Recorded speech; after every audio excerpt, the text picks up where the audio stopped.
ഒറ്റയാൻ കഥയുടെ 11-ാം ഭാഗം. അങ്ങനെ സാറിനും അമ്മയ്ക്കും പരസ്പരം കാണാൻ അവസരമൊരുക്കുവാൻ കണ്ണനും സുമയും തയ്യാറെടുത്തു. അതിനുള്ള സാധ്യതകൾ തേടി അലയുമ്പോഴാണ് നമ്പൂതിരി സാറിൻ്റെ ആശയം. സാറിൻ്റെ തലചുറ്റൽ, അതും അമ്മയുടെ സാന്നിധ്യത്തിൽ. തുടർന്ന് കാണുക. സാറിന് പ്രഷർ ലോ ആകാനുള്ള ഒരു മരുന്ന് നൽകാം. ബാക്കിയെല്ലാം നിങ്ങളുടെ കൈകളിലാണ്. നിങ്ങളുടെ ഹോസ്പിറ്റലിലെത്തണം. വേണ്ട പോലെയെല്ലാം ചെയ്യുക. ഇതേ മാർഗമുള്ളൂ. ദുർവാസാവിനെ ചൂണ്ടിക്കാണിക്കാൻ ഒരു ഭാര്യയില്ലായിരുന്നു. അറിയുക, ഒന്നിനും വീഴുന്നയാളല്ല മേനോൻ സാറും എന്നറിയുക. കൈവിട്ടാൽ തീർന്നു. മുങ്ങിയാൽ എവിടെ പൊങ്ങുമെന്ന് പോലും അറിയില്ല. മാഡവുമായുള്ള കെമിസ്ട്രിയും അതാണല്ലോ. നെഗ്ലിജൻസ്, നമ്പൂതിരി സാർ ഓർമ്മിപ്പിച്ചിരുന്നു. ഈ ഒരു ഗ്രൂപ്പ് വർക്കാണ് മേനോൻ സാറിനെ കണ്ണൻ്റെ ആശുപത്രിയിൽ എത്തിച്ചതും. പക്ഷേ അമ്മയ്ക്കറിയില്ല ഈ ചെയ്തികളൊന്നും. അതിന് അമ്മ കൂട്ടുനിൽക്കില്ല. എല്ലാം സ്വാഭാവികമായ തലങ്ങളിൽ തന്നെയായിരുന്നു നടപ്പാക്കിയതും. 2 ദിവസത്തെ നീണ്ട യാത്ര സരസ്വതി ദേവിയെ വല്ലാതെ വിമ്മിഷ്ടപ്പെടുത്തി. കുറച്ച് ദിവസങ്ങളെ ആയിട്ടുള്ളൂ സാറിനെ വീണ്ടും കണ്ടിട്ടും. തുടർച്ചയായി മരുന്നുകൾ കഴിക്കുന്നുണ്ടോ ആവോ? ഫോൺ ഉണ്ടായിരുന്നേൽ വിളിക്കാമായിരുന്നു. പോരുന്നതിൻ്റെ അന്ന് ഒന്ന് കാണാനും വിവരങ്ങൾ പറയാനുമായി ജനലരികിൽ വെച്ചതാണ്. രാവിലെയുള്ള നാമജപത്തിന് തടസ്സമുണ്ടാകാതിരിക്കാനായി സൈലന്റ് മോഡിലിട്ടതാണ്. ചേച്ചിയുടെ മോളുടേതായിരിക്കാം ഒരു കോൾ. അവൾ ഈയിടെ ദിവസവും ഈ നേരത്താണ് വിളിക്കാറുള്ളതും. അത് അറിഞ്ഞില്ല.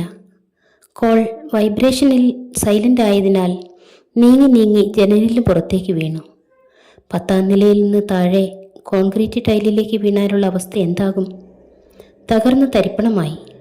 ഈ ഹോസ്പിറ്റൽ യാത്ര മുൻകൂട്ടി അറിഞ്ഞതുമല്ല. സാറിനോട് താനൊരു മാനസിക രോഗിയാണെന്നും പറയേണ്ടല്ലോ. അതുകൊണ്ട് മൂകാംബികയിൽ തൊഴാൻ പോകുന്നു എന്നേ പറയാവൂ, കണ്ണൻ ഓർമ്മിപ്പിച്ചിരുന്നു. ആ കോൾ വിളിക്കലാണ് ഈ ഫോൺ പറക്കലിൽ എത്തിച്ചതും.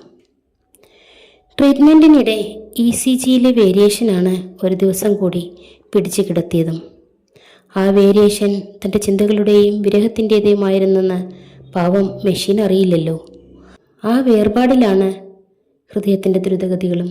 പ്രണയം നിറഞ്ഞു തുളുമ്പുന്നതിൻ്റെ ഓളങ്ങളാകും മെഷീനിൽ പൾസായി പരിണമിച്ചതും. ശരീരം മാത്രമേ ഇവിടുള്ളൂ.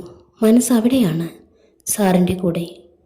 പണ്ട് തനിക്ക് തരാനാകാത്ത സ്നേഹം മുഴുവൻ അതിൻ്റെ 10 മടങ്ങായി തിരികെ നൽകുകയാണ് സാറും താനും. ഇത്രയേറെ ഇഷ്ടങ്ങളും പ്രണയവും മനസ്സിൽ ഒളിപ്പിച്ചാണോ ഇത്രയും വർഷം ജീവിച്ചതും പിടിച്ചു നിന്നതും? ഞാൻ എന്നെങ്കിലും തന്നിലേക്ക് എത്തുമെന്ന് പ്രതീക്ഷ സാറിനുണ്ടായിരുന്നു കാണുമായിരിക്കാം. അല്ലേൽ ഈ നഗരത്തിൽ തൻ്റെ ശിഷ്ടജീവിതമാകാമെന്ന് കരുതിയതും ഈ കൂടിക്കാഴ്ചയ്ക്കാകുമോ? എല്ലാം വിധി വൈപരീത്യം തന്നെയാണ്. അല്ലേൽ തൻ്റെ മുൻപിൽ തലകറങ്ങി വീഴില്ലായിരുന്നു.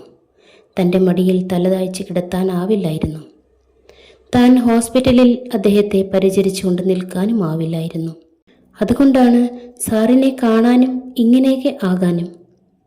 2 ദിവസങ്ങൾ തള്ളി നീക്കാൻ താൻ പാടുപെടുന്നുണ്ടെങ്കിൽ സാറിൻ്റെ അവസ്ഥ എന്താകും? തന്നോടുള്ള സ്നേഹം ആത്മാർത്ഥമായാണെങ്കിൽ സാറിന് ഊണും ഉറക്കവും കാണില്ല. തൻ്റെ ഫോണിലേക്ക് എത്രയധികം പ്രാവശ്യം വിളിച്ചു കാണണം. സാറിനറിയില്ലല്ലോ എൻ്റെ ഫോൺ തകർന്ന വിവരം. കാറ് തിരികെ പോരുന്ന വഴി സുമ ഏതാണ്ടൊക്കെ പറഞ്ഞു. ഒന്നും തലയിൽ കയറിയില്ല, ചെവിയിലും. കണ്ണനല്ല, സുമയായിരുന്നു കൂടെ ഉണ്ടായിരുന്നതും. കാർഡിയോളജിസ്റ്റ് ആയതിനാൽ എന്നും തിരക്കാണ്. ഓപ്പറേഷൻ്റെ കൂടിയാണ് ഇന്നും. അതാണ് സുമയെ തന്നെ കൂടെ വിട്ടതും. പക്ഷേ കണ്ണൻ കൂടെ ഉണ്ടായിരുന്നെങ്കിൽ.